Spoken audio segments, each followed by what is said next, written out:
Good morning again, everybody. Thank you very much for joining us today at this webinar of the Technical Evaluation Reference Group of the Adaptation Fund. We're going to talk about evaluating the sustainability of adaptation outcomes today. It's a very exciting topic and a product of the work of many people over the past few years. So we've prepared an extremely interesting agenda for all of you. But before I go into the details, I just want to go into a couple of housekeeping issues. So if we move to the next slide.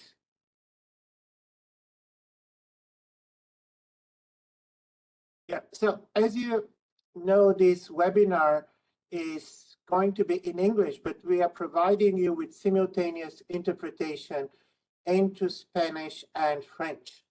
So at the bottom left side of your screens, you will see a globe, and this is where you can select the language in which you can hear the webinar. So you can select either French or Spanish, or you can, of course, stick to English.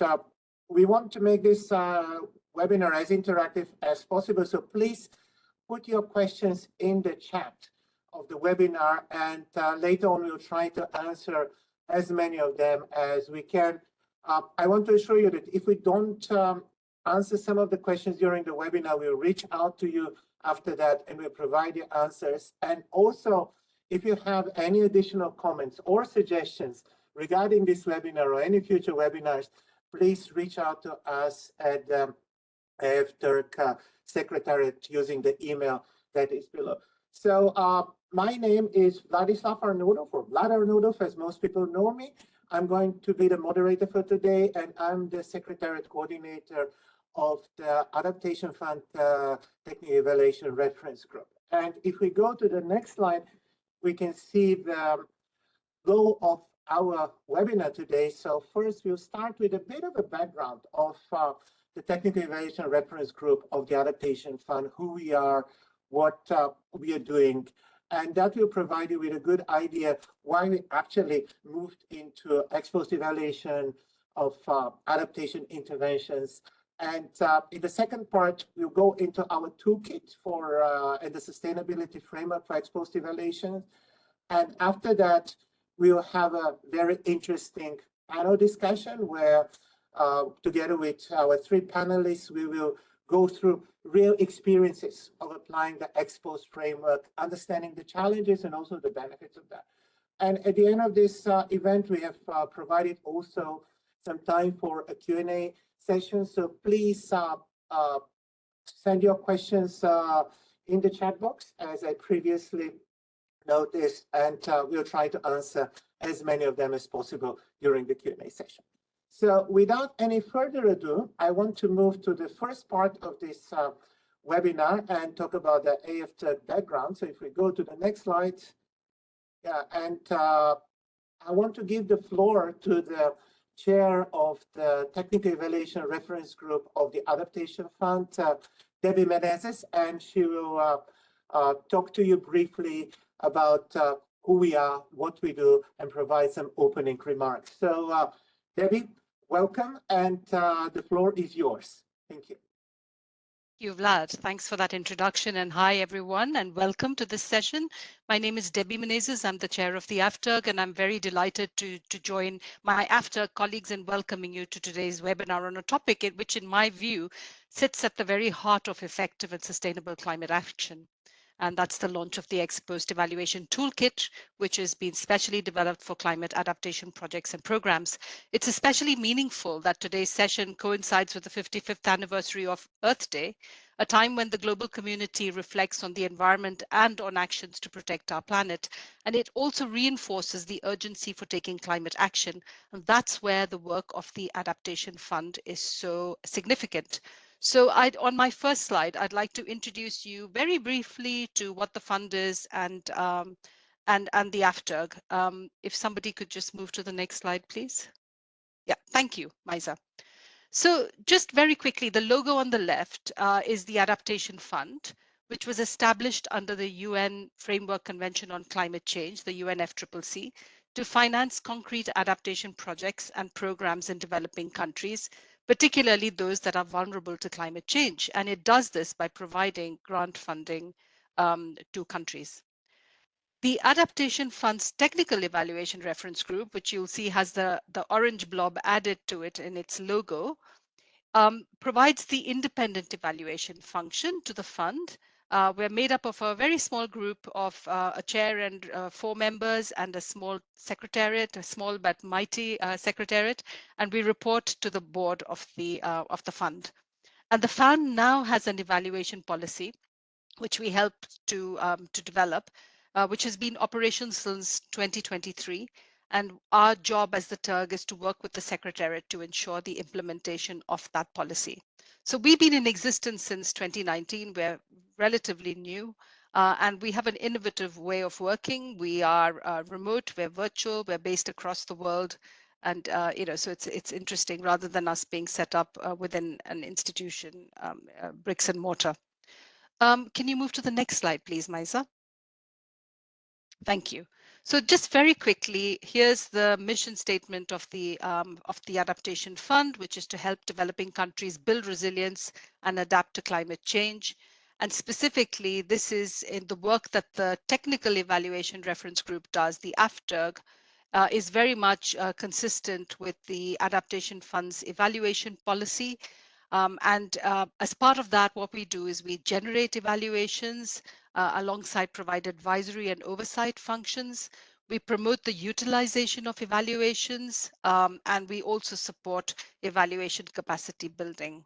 And more information about all of this is available on the fund's webpage. Can you move to slide 3, please, Maisa, the next one? Thank you. So very quickly, I think it's worth highlighting a little bit of the process and the timeline for the ex post activities. So the fund had been in operation for about over 15 years. And the genesis of this is that the board wanted to know more about how the fund was learning from projects that are completed and to understand more about the sustainability of benefits over time. So they asked the AF-TERG to look into this issue. And that's exactly what we came up with. We came up with ex post evaluations that can help us to do this by shining a light on whether the fund's benefits last of the programs and the extent to which it's helping to build resilience that is enduring. Moreover, in this process, we were also able to get a deeper insight into these issues. And this is really very critical as the context is evolving.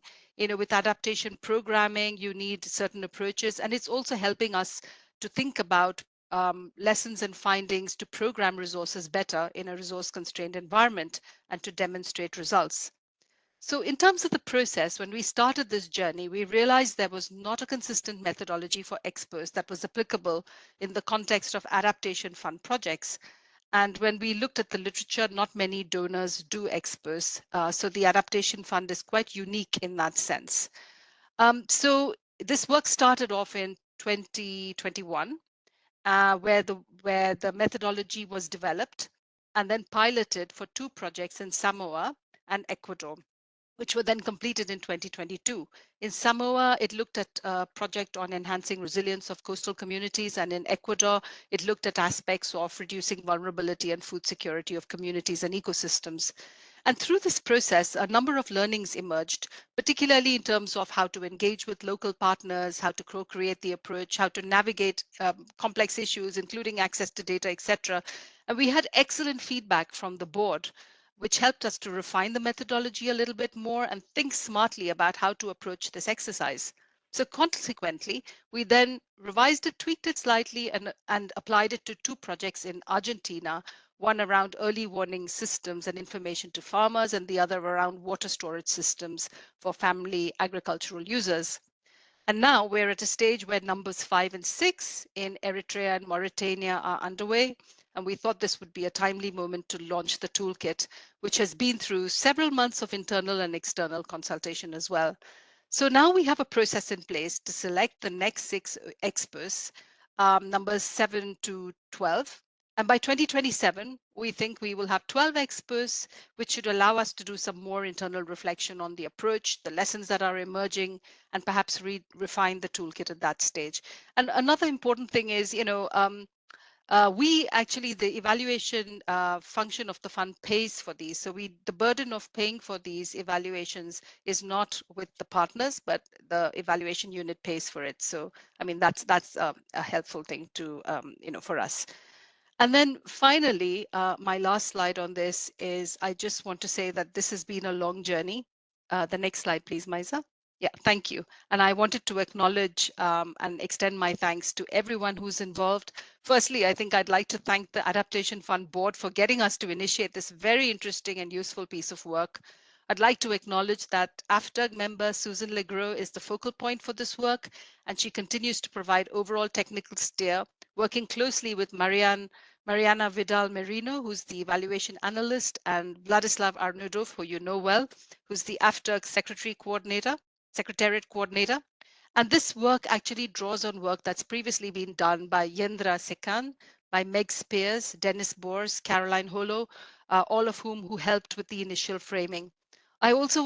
We also need to thank the implementing entities and the countries who willingly participated in these ex post evaluations and gave so generously of their time.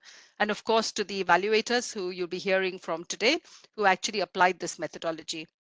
And I'd also want to acknowledge the efforts of the Secretariat, the Board Secretariat, and my fellow AF-TERG members for the numerous reviews over the years that have helped to refine this approach. Thank you for being here, and I hope the webinar provides you with the insights so that you can take those back to your own work. We have a fabulous lineup of speakers, and Vlad is moderating this, so let's get started, and I hope you enjoy and find today's session useful. Thank you, and back to you, Vlad.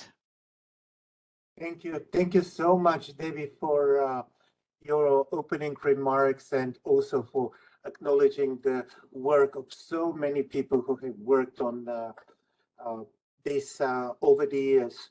So now it's time to actually introduce to everybody the ex post evaluation framework and understand what actually it means, what do we do, and how it differs from other evaluation frameworks. So I'm very happy to introduce to you the next two speakers. And if we can move to the next slide, Susan Legros. She's a member of the AF-TERG, and as Debbie already introduced her, she is a focal point for this work, and also Mariana Vidal Merino.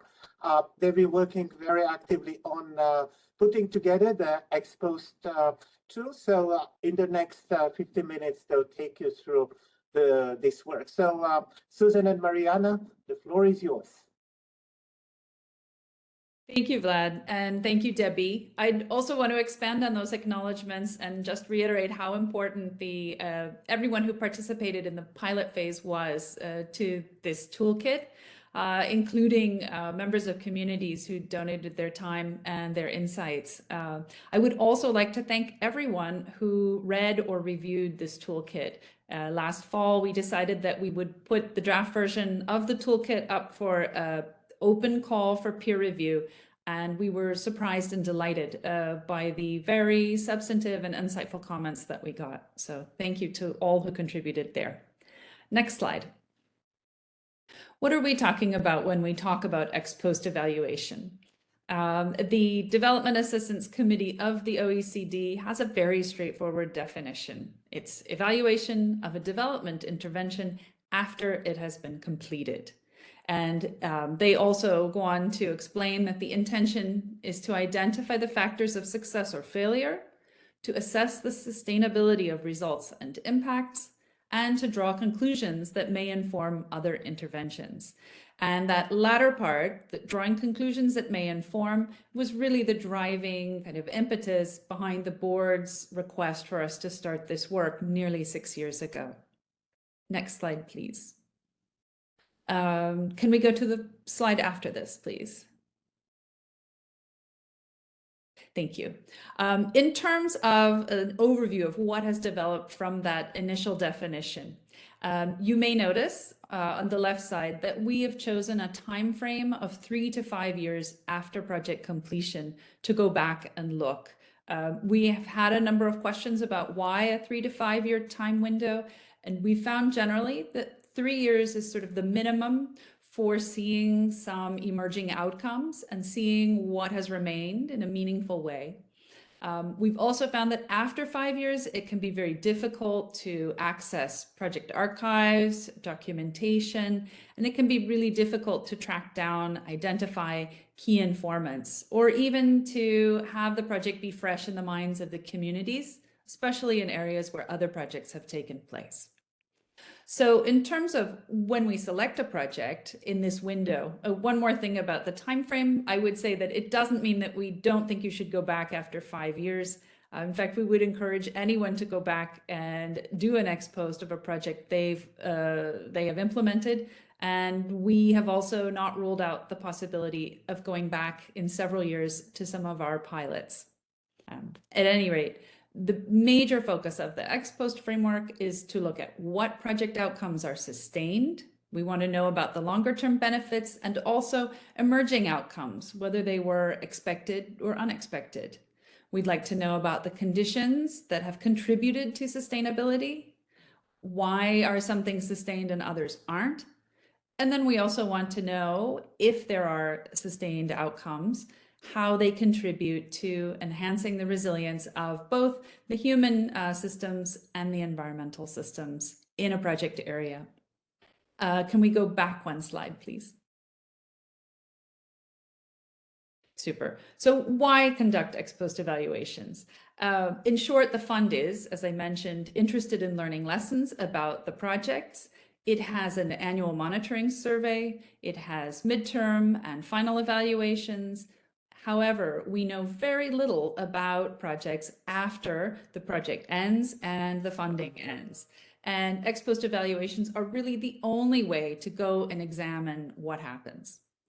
I would say on the whole, the adaptation community has compiled a really strong and diverse inventory of adaptation interventions. However, we really have very little evidence about the duration of benefits from those interventions. And ex post is a way to get at that. We also don't know much about how benefits are continued and how the benefits are distributed across different groups of vulnerable people. If we don't know what is sustained, we can't truly know our projects. So, for example, for the project in these photos, which is in Northeast Argentina, we would not, if we had not done an ex post, we wouldn't have learned that people were self-financing water cisterns even after the project ended. And that's the photo on the left. And we also would not have learned why cisterns like the one on the right were not maintained. So I will let our panelists tell you more, but first I'd like to give the floor to Mariana Vidal Merino, and she's going to tell you a little more about the toolkit and the approach. Thank you. Thank you, Susan. I hope you can hear me well.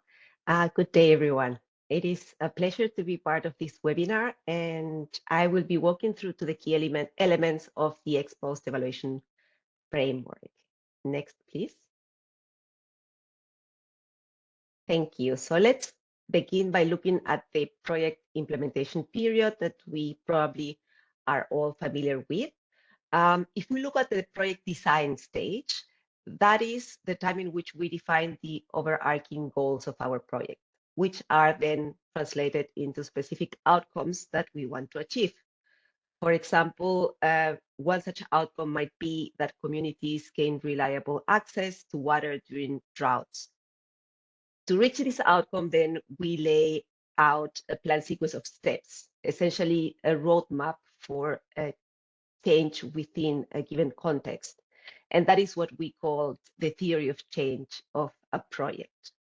For example, again, with the example of water access, a project may plan to work with local authorities and communities for the implementation of improved harvesting and storage systems, and also build local capacities for the maintenance of this infrastructure. Then we know that if project assumptions hold and risks are well managed, we expect to see those outcomes by the end of a project. That's usually what the final or terminal evaluation captures, how much of these initial outcomes have materialized over time. But what actually happens after our project ends? And that is where ex post evaluation comes in. Thank you. The first question that we ask during ex post evaluation is, have project outcomes been sustained since completion? As Susan was already telling you, for adaptation fund projects, we revisit them 3 to 5 years after completion to see if outcomes have been sustained over time. This reconstruction of the post-project journey is what we call the theory of sustainability. In these evaluations, we look at 3 different variations, let's call it variations of outcomes. First, the sustained outcomes. Those are the outcomes that were achieved by the project and ex post continue to exist. So that is quite straightforward. But then we are also interested in identifying what we call emerging outcomes, which are results that didn't show up at the project's end, but have since then materialized. And a common example of these are trees that are planted during project implementation, but that only years later start providing environmental services or start bearing fruits that then beneficiaries can harvest and then sell and thereby contribute to improving, for instance, income at the household level. And third, we are also interested in identifying instances of maladaptation. And these are unintended negative consequences of the project that are increasing climate risk or are increasing vulnerability where the project was implemented. So the first thing is to look at evidence of these outcomes. Next, please. Thank you. Once we've identified outcomes, the next step is to assess what has helped or hindered their sustainability over time. And that is the evaluation question number 2. To answer this question, we look for factors under 3 different categories. First of all, we're interested in the context, that is, the broader system in which the project took place. What were the key characteristics of the system? What has changed in the system or in the broader context since the project ended? We also examine underlying vulnerabilities and how climate change continues to affect them. This is particularly important because we are talking about adaptation or projects with adaptation outcomes. Secondly, we are also interested in looking at the project strategy. And that is more like a review of the project's original design and implementation strategy. We also look at evaluation documents because we want to understand the project performance, including any sustainability-related plans like exit strategies, sustainability strategies, any document that can help us understand what was envisioned for the post-project phase. And last but not least, we also look at conditions driving sustainability. And these are factors that are directly supporting or limiting the long-term viability of project outcomes. For looking at these conditions that drive sustainability, we have different categories. The first one is ownership of the project outcomes. So who has taken ownership of the project results? For instance, who is taking care of the trees? Who is in charge of maintaining key infrastructure that was constructed during the project? Secondly, we look at resources available to maintain outcomes.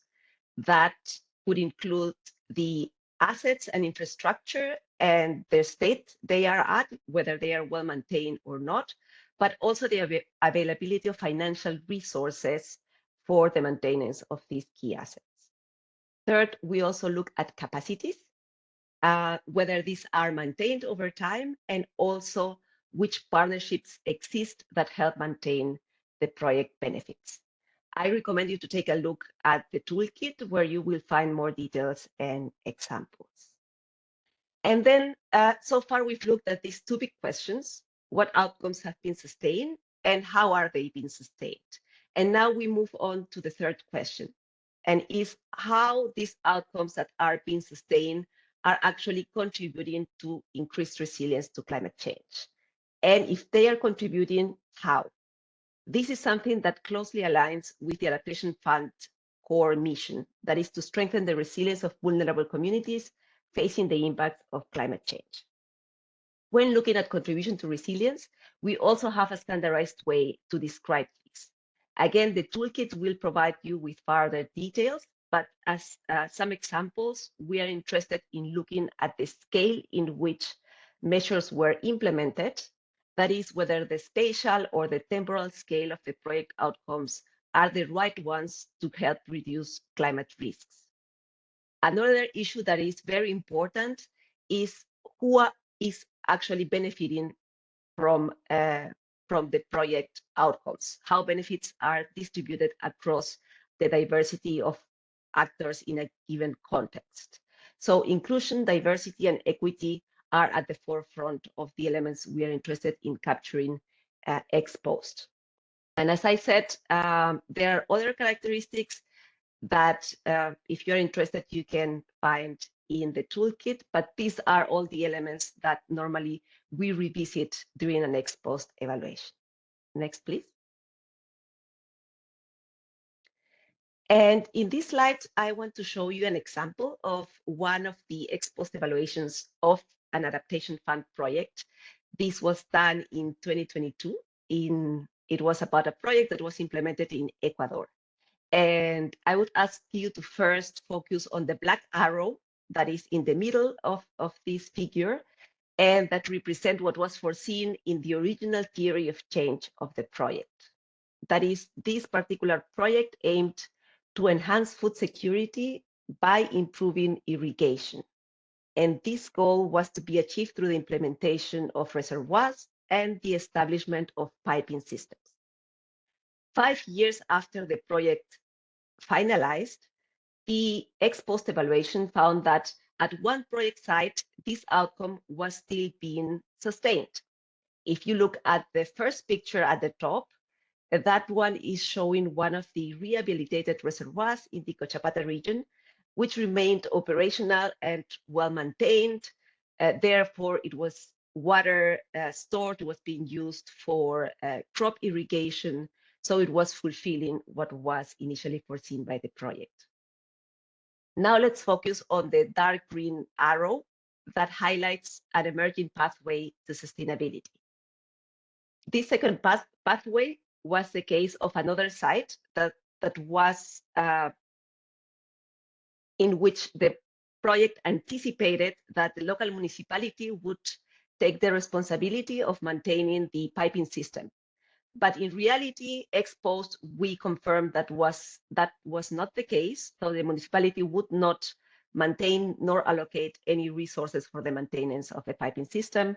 But in the absence of this support, farmers have self-organized themselves in order to take care of this maintenance. So for this specific site, the sustainability of the outcome was secured, but by actors that were not anticipated by the project. And last, we have the pathway in light green that illustrates another project site. And in this project site, the piping system was damaged by a landslide and it was never repaired. So the municipality here didn't invest in repairing the system, so the outcome was not sustained. As a result of this, the farmers that were living close by the river, they reverted to using river water for crop irrigation, whereas the farmers that were living farther away from the river reverted to being reliant on rainfall for agriculture. So this unequal access to water is seen as potentially maladaptive. So overall, it is interesting to see how sustainability for this project was not always achieved. And if achieved, it was not always through means anticipated by the project. So unfolding this pathway of sustainability is interesting for learning and for improving future programming. Next, please.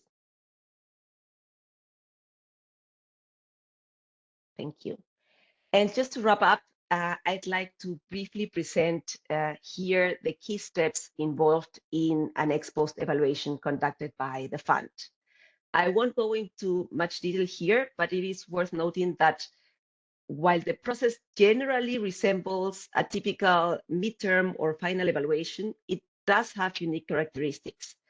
One of the most important characteristics is, and I think it was already mentioned, is the co-creational approach that it takes. This means that stakeholders are actively involved from the very beginning and throughout the entire process. Not only they contribute to insights along the way, but they also help shape the evaluation's objectives based on what they are most interested in learning from this whole exercise. So if you'd like to explore this methodology in more depth, I encourage you to check out the toolkit. And of course, feel free to reach out if you're interested in applying this approach or you have any questions. Thank you, and I'll stop here. Thank you. Thank you so much, Mariana and Susan, for this presentation and getting all of us through the sustainability framework for adaptation outcomes. This is something that is really exciting, and I'm really looking forward to it being applied to many other projects in the future. As Debbie said, we already have 6 projects that have undergone or undergoing ex post evaluations, and we plan by the middle of 27 to have already 12 completed evaluations. But now I want to move to the next segment of our event today. It's going to be the panel discussion, and we have 3 extremely interesting panelists whom we invited today, and they'll be able to share with us their experience with applying the ex post evaluation framework. So if we go to the next slide, we can see actually who they are, and I'll briefly introduce them. So we have with us Maria Ignacia Arrasate. She's a principal at GeoAdaptive. GeoAdaptive was the company that conducted 2 of the ex post evaluations in Argentina, and she has been working in the field of adaptation in environment in many years. She's also joined by Tuli Johanna Bernardi. She's a senior environmental specialist at the World Bank Group. Tuli has been working with the World Bank since 2008, and she was the person who is behind the Argentinian project that the World Bank implemented, and also the counterpart for this ex post evaluation. So she will be the one who can provide actually the experience of an implementing entity. And finally, we have Margarita Gonzalez from Basto. She's a consultant there, and Margarita at the moment is finalizing, she's leading the evaluation team and finalizing the evaluation of an ex post evaluation of a project in Mauritania. So without any further ado, I want to stop sharing the screen and invite the 3 panelists to turn on their cameras and start our panel discussion. So if we can stop, sharing. Thank you.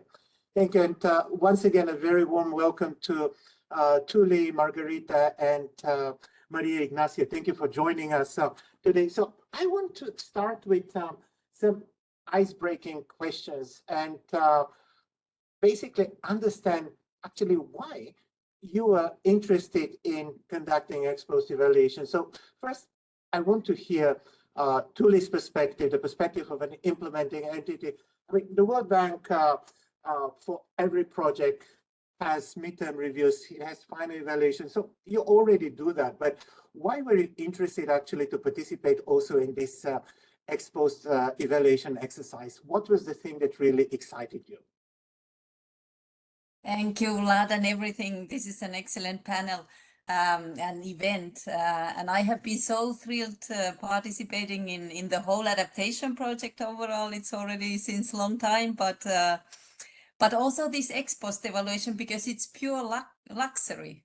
Like, it's really, really an opportunity to learn after a couple of years what really continues on the ground or not. And then also the World Bank Group, independent evaluation group, does these project performance assessment reports, but it's only about 20 to 25% annually of those projects that close. And I mean, we were, for example, proposing in our implementation completion report of this adaptation fund project that we could be subject to such evaluation, but that was unfortunately not the case. We had even indicated that we would love to learn about the soil quality after some 3-4 years to know if really some impact was visible. So for me, this was luxury thing. Thank you so much. Thank you, Tuli. I like your comment. This is luxury, and maybe I'm going to quote you in the future about this, but this is a very important note. Now I want to hear also the perspective of our evaluators, because Maria Ignacia and also Margarita, you have conducted in your life a number of evaluations, ex post evaluations, probably not that many, but you do a lot of midterm and final evaluation. So what was the thing that attracted you to get involved in Ex Post? Why did you want to go ahead with this approach and participate in such an exercise? So maybe we'll start with Maria Ignacia, who evaluated the World Bank project, and then I'll go to Margarita. Yeah. Thank you, Vlad. Well, in our case, I think it was, besides, it was a luxury and it was a challenge for us, you know. For us, was we were involved, we have been involved in evaluations, but most of the time they are related to the design of a project or to the midterm. So it was a very unique opportunity that was presented for us. We were very curious about learning to do an ex post evaluation. And I think that implied for us like the challenge of a new experience, because it was the first conducted ex post evaluations that we did.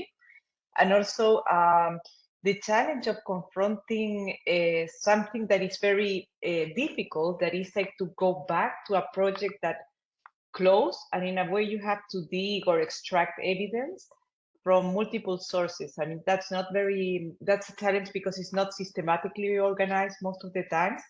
And I think the fieldwork in that sense was a very, how you would say, a unique source for gathering new information and a key cornerstone for making a more comprehensive systematic study. That is not what we're used. Most of the time we do desktop reviews. Sometimes we corroborate our findings in the field, but in this case, it was like almost like an investigation and tracing all the people that were involved in the project, asking them questions. So it was truly like the work of rebuilding the story of the project and bringing it back to the present day. It was a very unique experience. Thank you, Maria Ignacia.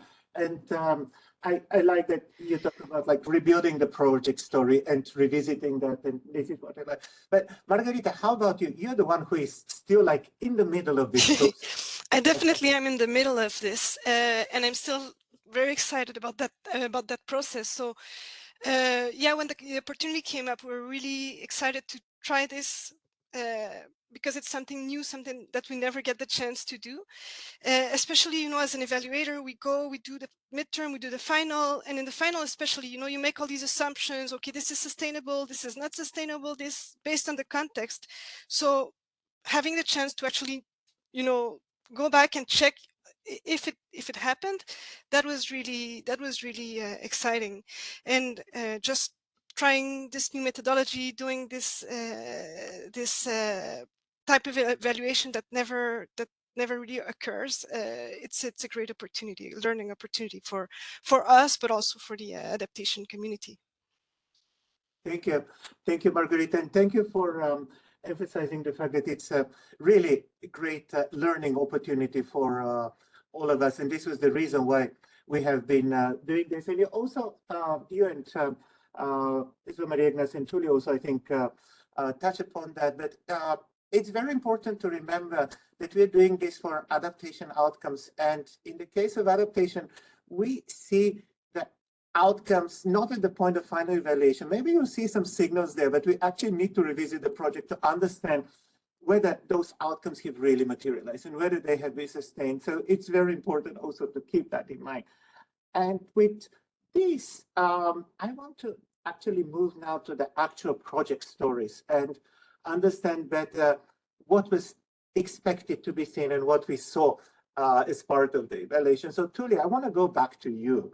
And maybe you can tell us a little bit about the project that the World Bank implemented in Argentina. And also, what were the expected outcomes of that project, especially for the interests of our participants here who are maybe not so familiar with it? Thank you, thank you. Yes, our project in the southwest part of the Buenos Aires province in Argentina, an area more or less the size of Belgium, got its like prompt in 2009 when the area suffered of very, very severe desertification event or like sandstorms, like the photos and everything. It was just horrifying to see, like just air that you couldn't breathe of the sand. And so it was really an emergency situation. Farmers had not been practicing or even like cultivating crops that would be suitable for the agro-ecosystem there. So there was a lot to do. And we constructed from the World Bank's point of view, really, really tiny project of 4 million. Of course, it's a huge money for anyone outside of these institutions. And also the beauty of it was that it really made a difference. We were able to work at various levels, from the national level with the Ministry of Environment and Sustainable Development, then the provincial level with the Authority for Environment and also Agriculture, and then mainly with the municipal level. There were 3 main beneficiaries at the municipal level. And it was also very curious to see how the reaction at the different municipalities was different. Like one was very, very ahead and has been gaining like recognitions ever after on climate action and like innovation, maintaining the results. And the project also tried to be as comprehensive as possible. So the first component was looking at institutional vulnerabilities, how to reduce them, and also community level vulnerabilities.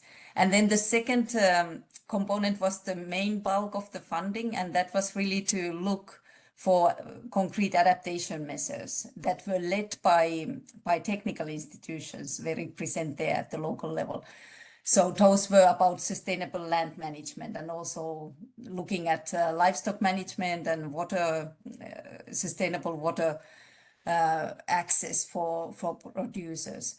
Then we had a separate component for participatory approach, which is of course very keen for local level implementation and ownership and sustainability.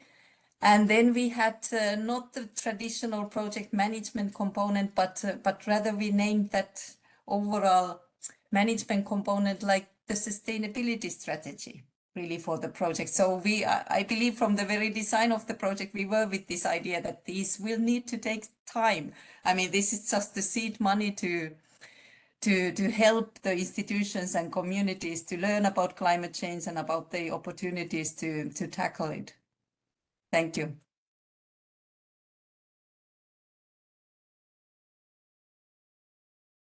Outcomes of the project that you were expecting. And now I want to go to the other side, to the evaluator, to Maria Ignacia. So the project was completed. A few years later, you went to the field. And it's important to know that when you were conducting the ex post evaluation, we were not looking at all the outcomes of the project. At that time, during the pilot phase, we were just looking at one of the outcomes. And in your case, you had to focus more on the information and early warning system. So can you tell us a bit about your experience, about the challenges that you saw, and also what you saw as a result of the evaluation that you completed?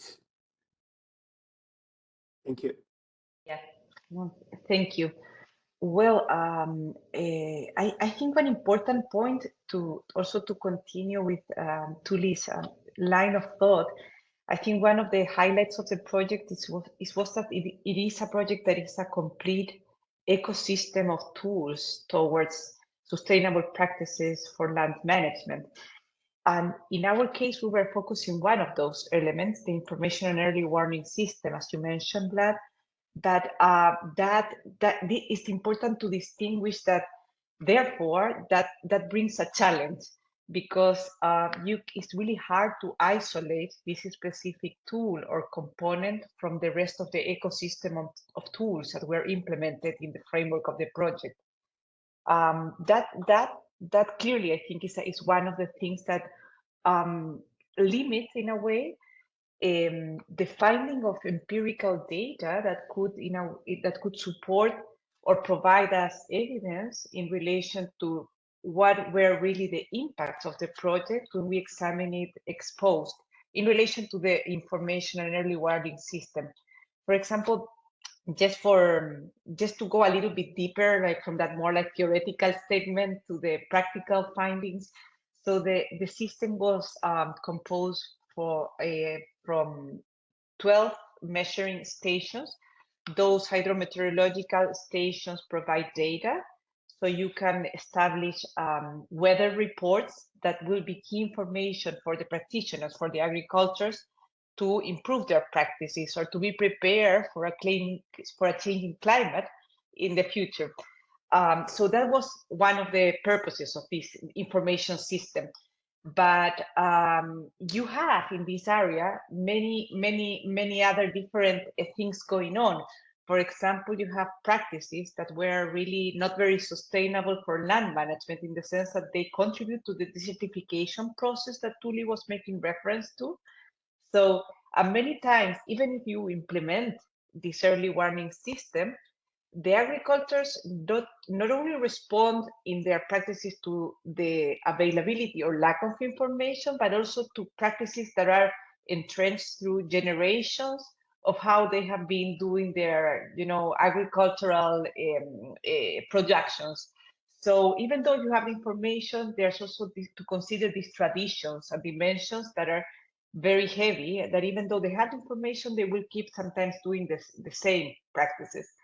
And I think that was one of the first challenges that I would like to address, that for us, even though when we went back and did like field work and interviews, and we have strong evidence through those interviews that they have improved their practice and they value the early warning system as a method to, to move in advance to the climate changing conditions, we couldn't find empirical evidence of how actually this impact the productivity in the region, or how they, for example, how this contributed for more sustainable land management, specifically this component. So I think that would be one of the main challenges that I would like to address. Maybe one other important point is that in our case, the evaluation, the fund highlighted the idea of gender and the inclusion impacts that a project like this can bring. And in our case, we found the participation of women was related to agricultural practices and to, for example, beekeeping enterprises and other economical activities that they benefit from the use of the system, of the information system. But we couldn't really have a measurable baseline of what was this situation of women involved in this agriculture at the beginning of the project, to compare it at the very end with the ex post evaluation. So just to give you an overview of different challenges. Thank you. Thank you.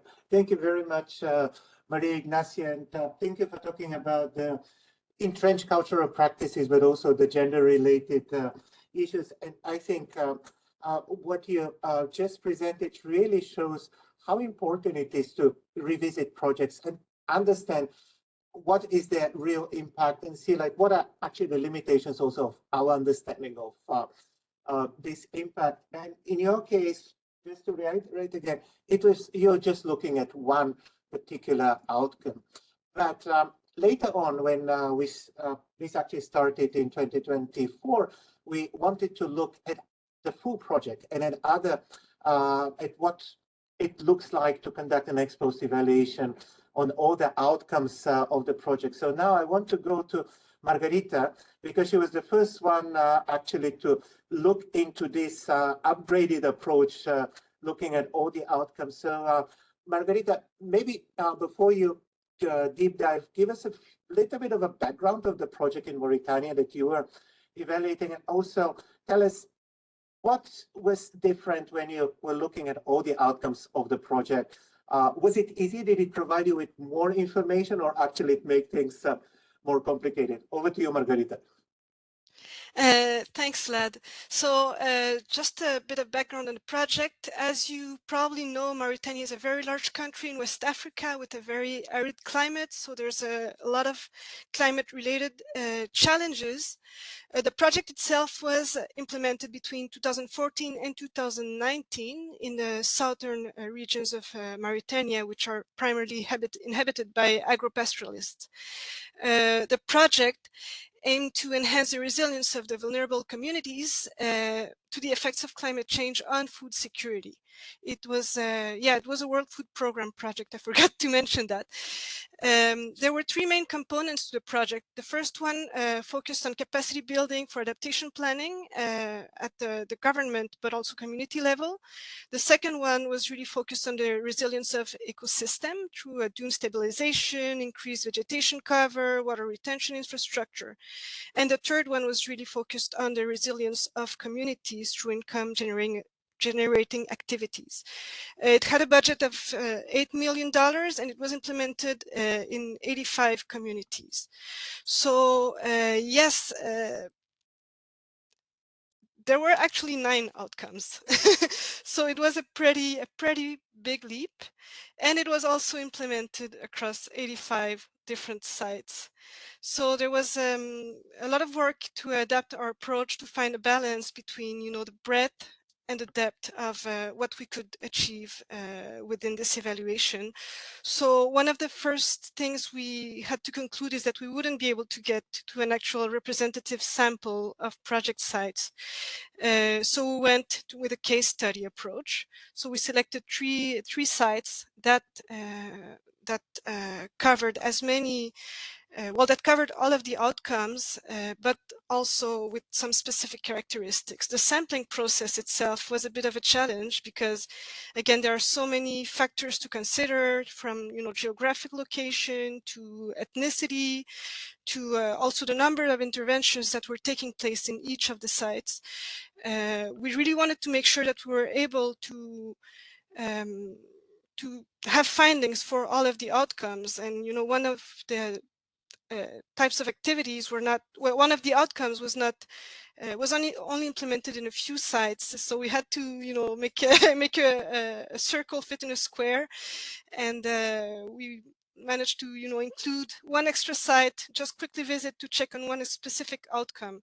So overall, the challenge eventually is we need to bring all that together into consolidate the findings, considering that what it is actually, because I'm doing this right now, it is a bit difficult to generalize with only 3 sites and a half, and each of them having a very specific context, and each of them having a very different mix of activities that were implemented and that led to a wide range of results.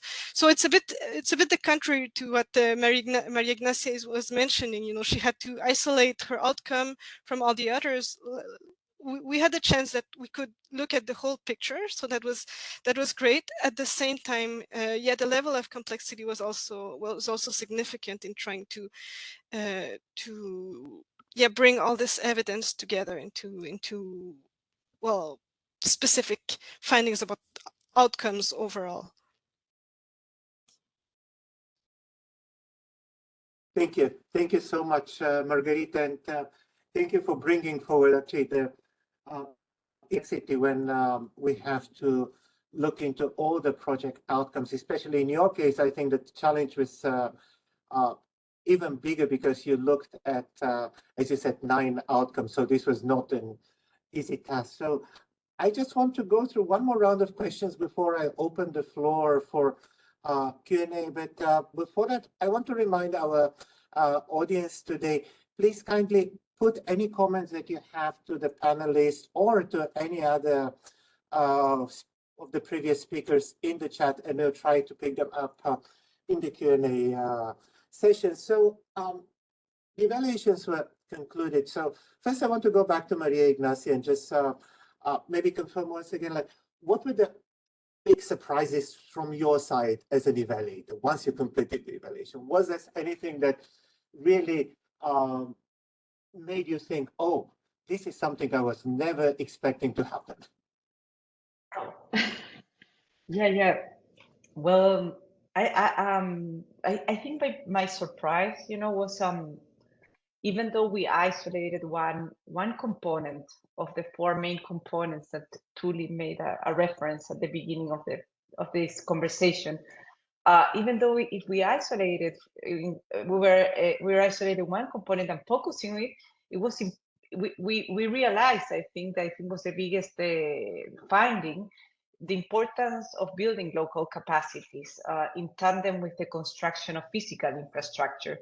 So for me, that was a big surprise, because even though if we were examining the effectiveness of this information early warning system, what we really found was that the people that were involved in the project, they were really committed to improve what was done and to work on the project beyond the funding of the adaptation provided.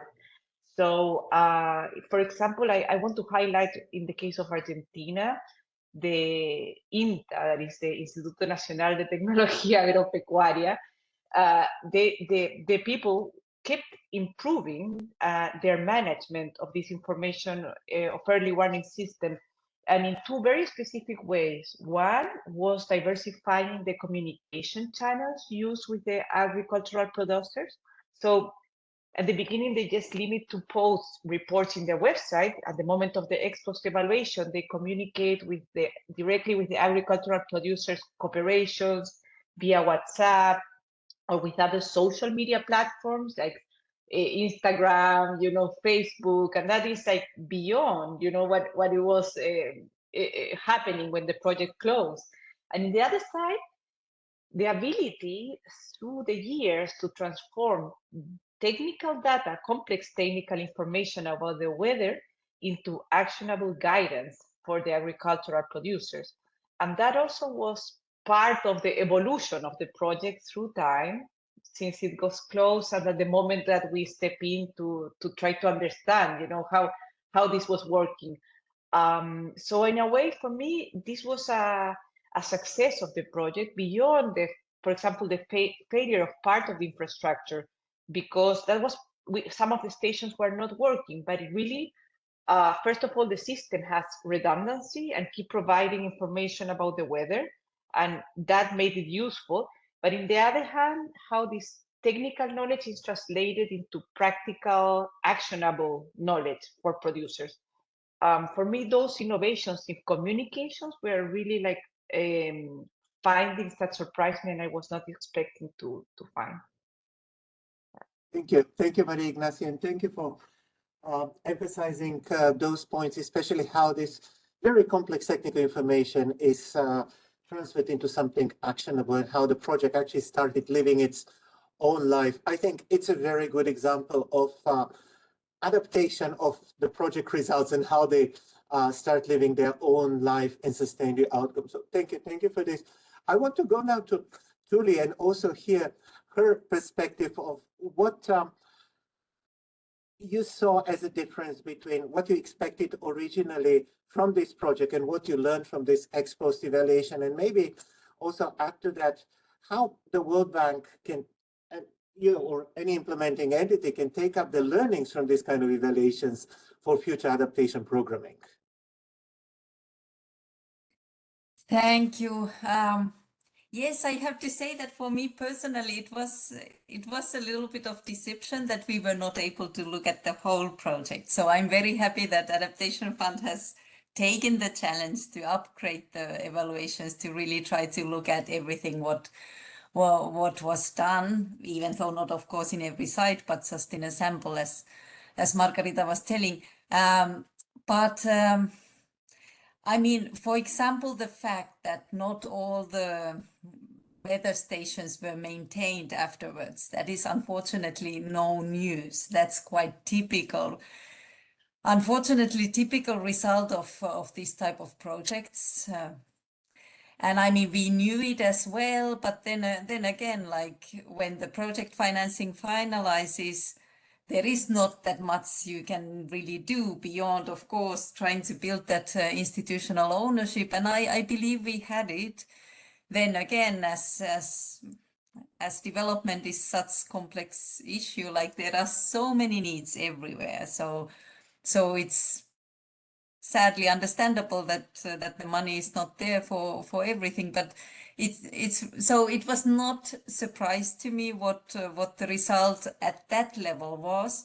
But on the other hand, also this information and early warning system, it was much more than just the stations. It was a whole network of collaboration, and it was also innovative work to include a drought index methodology in the system, and I believe that it's still functioning there. So I think the key point is to, of course, try to still be more careful with those aspects that we know that are the vulnerable points. Any type of maintenance of practically any infrastructure we finance. But I really appreciate the fact that that we are looking at the continuity from the institutional, from community point of view, and really congratulate Adaptation Fund upgrading this work and continuing it. So it's critical that we know about what's going on after a couple of years. Thank you. Thank you very much, Tuli. I really appreciate your warm words. And I just want to quickly go to Margarita before I open the floor for the questions from the audience. So Margarita, what were the main learnings from the evaluation? I mean, you're wrapping it up at the moment, and also maybe like a surprise, if there was any, from your side. Well, yeah, actually, when we went in there, we didn't even know if we would find something after it was actually a little more than 5 years that when we went back. So yeah, we were very happy to see that a lot of activities were still ongoing in the different communities. And what I guess surprised us the most was the strong sense of ownership that there was for these activities, and the fact that this ownership actually seemed to support some the effective local governance mechanisms. So through that ownership, they would be able to have local organizations that really help them manage their assets and the activities that they were doing. And this was especially strong for women's cooperatives, which were active in all the 3 sites that we visited, and they were strong and operational, and they were managing the income generating activities effectively and making small investments to keep their activities going. They were even stronger, I think, than village management committees, which are kind of the more male-led institutions. So even with limited resources, limited support from government, they were able to keep going, to fix their equipment, to keep their activity running, and to keep generating benefits for themselves and for their communities. So I think that's if I have to pick one, I think that's my favorite one. Thank you so much, Margarita, for sharing this. And I hear like a lot of, when we talk about challenges, I heard like about a lot of like positive outcomes and learnings. And this is really something that gives us in the Adaptation Fund also a lot of confidence to continue being a learning institution and revisit the work that we do, but also be proud about the work that we are doing on the ground. So thank you for this. So I want to move to the Q&A, and we have 2 questions in the chat at the moment. So I'll start with the first question, which came from Marion Cabanes. So thank you very much, Marion, for this question. So the question is about maladaptation. And when identifying maladaptation, are you able to identify and explain the contributing factors or context and integrate that learning to reduce maladaptation? I don't know whether Margarita or Maria Ignacia can share something from their experience.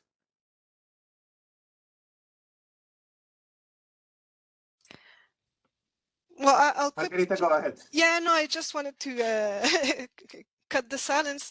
In our case, fortunately, I think we didn't identify maladaptation, so I'm not in a good position to answer that question. I don't know if Maria Ignacia has something to say on that.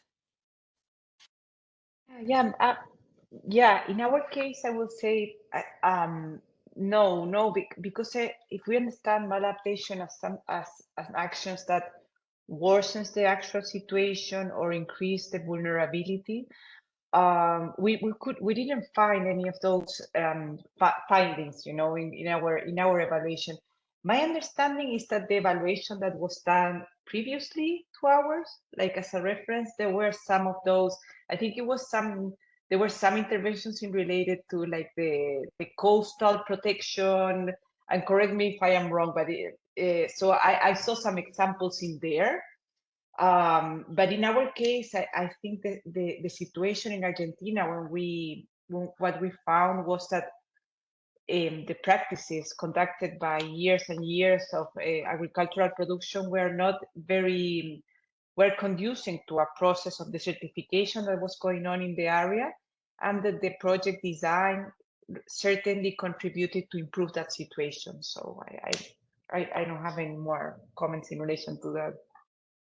Thank you, Maria Ignacia. And I think Susan may also, as somebody who saw like other work as well in the past, she can provide some light on that as well. So Susan, over to you. I think it's a really good question, and I think it ties into, I think, our current focus now that we have the toolkit out, and that is getting the findings from the evaluations applied to or communicated to the communities of practice of the projects under implementation and the projects that are under development.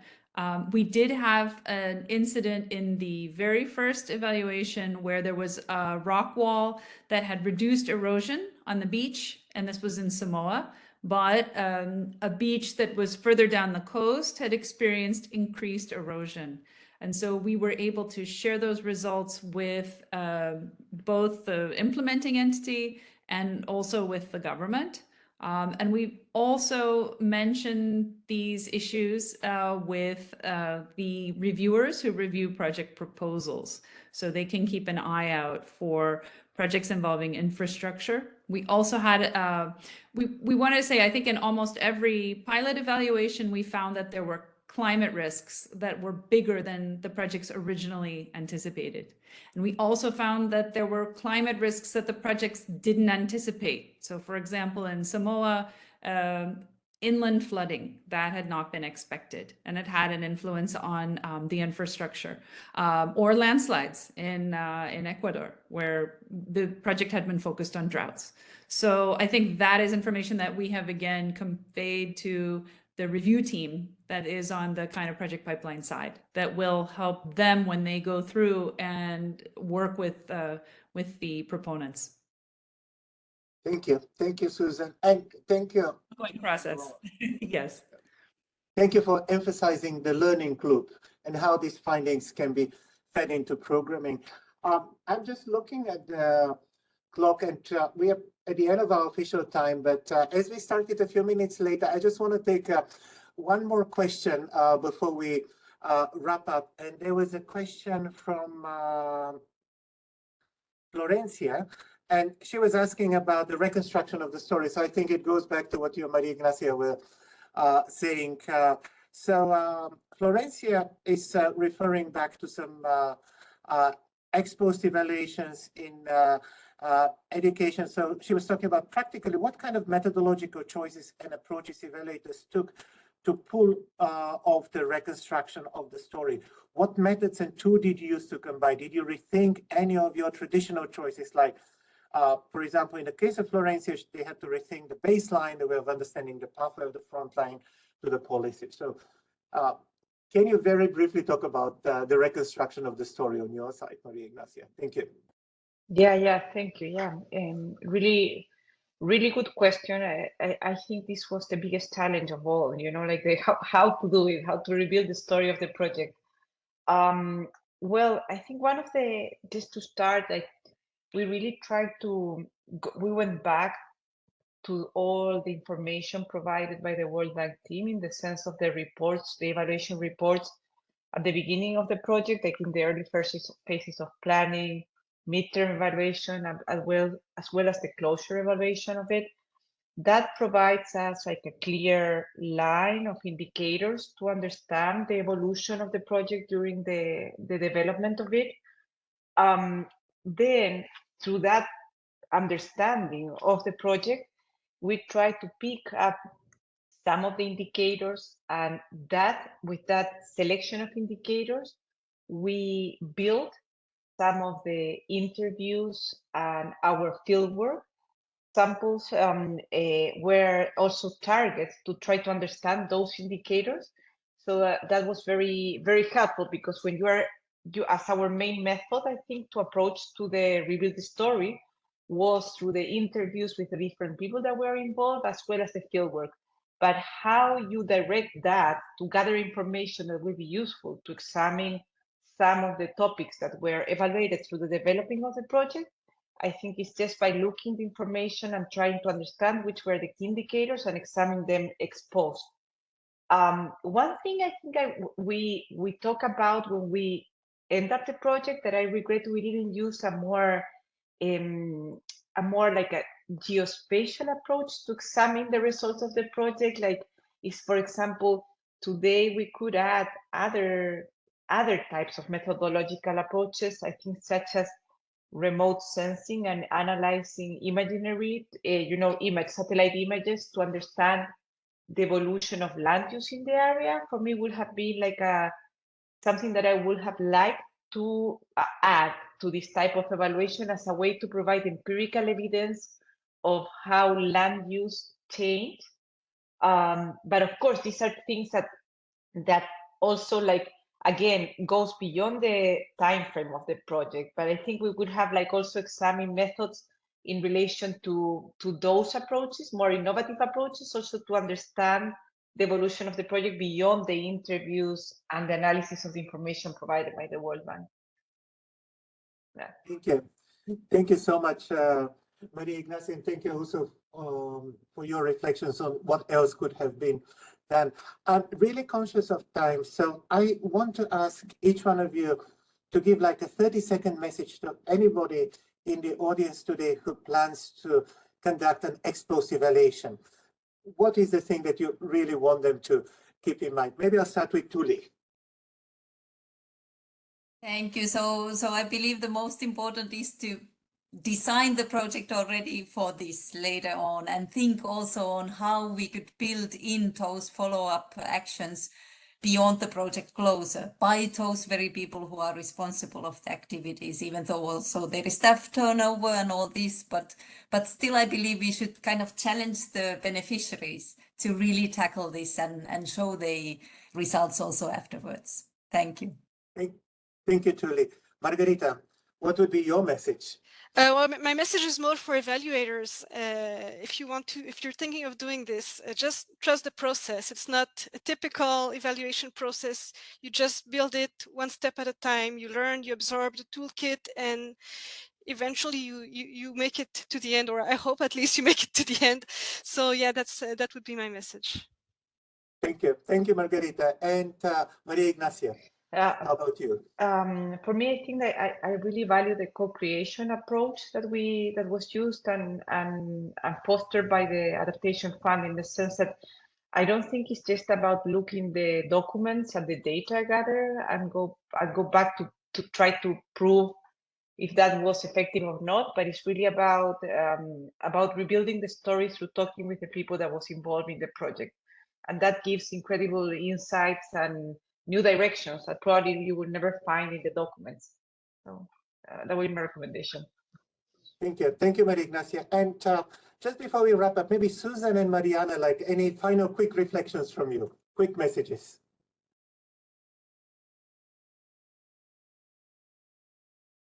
I would say that even though we've launched the toolkit, this continues to be a work in progress, and we continue to value everyone's feedback, even the comments we've gotten here. I mean, we certainly have a lot of things we would like to build on and really focus on the uptake of what we're learning.